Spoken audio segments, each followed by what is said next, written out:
দেখো কি কাণ্ড হইতে গেছে। আমি তো বিয়ে করে নিয়ে আসছি, বউ কিন্তু আমার কোটিপতি। কি কইতেছস তুই?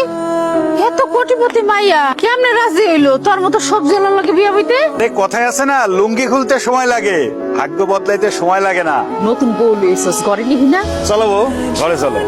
তোর মতো সবজি আলার সাথে কিসের ভালোবাসা? বউ, আমি গরিব, সবজি বিক্রি করি, তাই বলে তুমি আমার সাথে এরকম ব্যবহার করতে পারো না। চলো আমরা বাসা শুরু করি। তোর মতো একটা সবজি আলার সাথে আমি করব বাসর ঘর? অসম্ভব, কারণ তোকে আমি স্বামী বলে মানি না। তুমি কি বললা?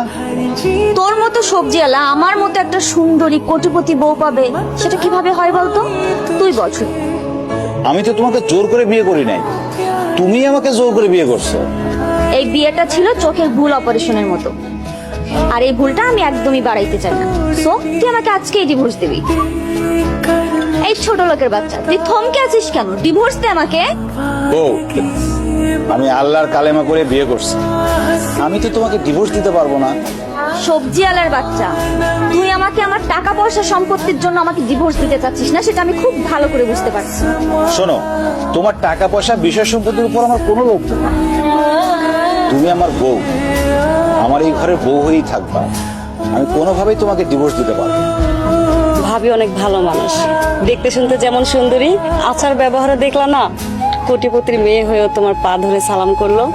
তোমরা তো বড় লোক মানুষ, তোমাকে রান্না বাড়ি আলাদা। আমরা তো গরিব মানুষ, অত ভালো করে রাঁধতে জানিও না, কোনোদিন খাইও না। তাই কইছিলাম তুমি যদি নিজের হাতে রান্ধো তুমিও খাইতে পারবা, আমরাও মজা করে খাইতে পারবো। আমাকে দেখে আপনাদের কোন অ্যাঙ্গেলে কাজের বুয়া মনে হয় যে আমি এখন রান্না করে আপনাদের গেলাইতে যাব? এরকম করেই বা কথাটা কইতেছো? সবজি আলার মায়ের কথার কি ঠেলা? এই খাতে মনে হয় অশিক্ষিতর গোডাউন। জীবনে কোনোদিন স্কুলের বারান্দায়ও পা দেন নাই, আর আপনার কাছ থেকে কিনা আমার ব্যবহার শিখতে হবে? এটাই আমার সেই ভাবি যারা প্রথম দিন দেখছিলাম।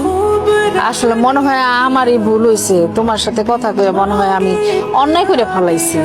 অবশ্যই অন্যায় করে ফেলেছি। আপনার মতো ছোট লোক আমার সাথে কথা বলার সাহস পায় কি করে? ভাবি, তুমি কিন্তু মারে একটু বেশি বেশি অপমান করতেছো। এই, আমি বেশি করবো নাকি কম করবো এটা তোমার থেকে আমার শিখতে হবে। বেয়াদব মেয়ে।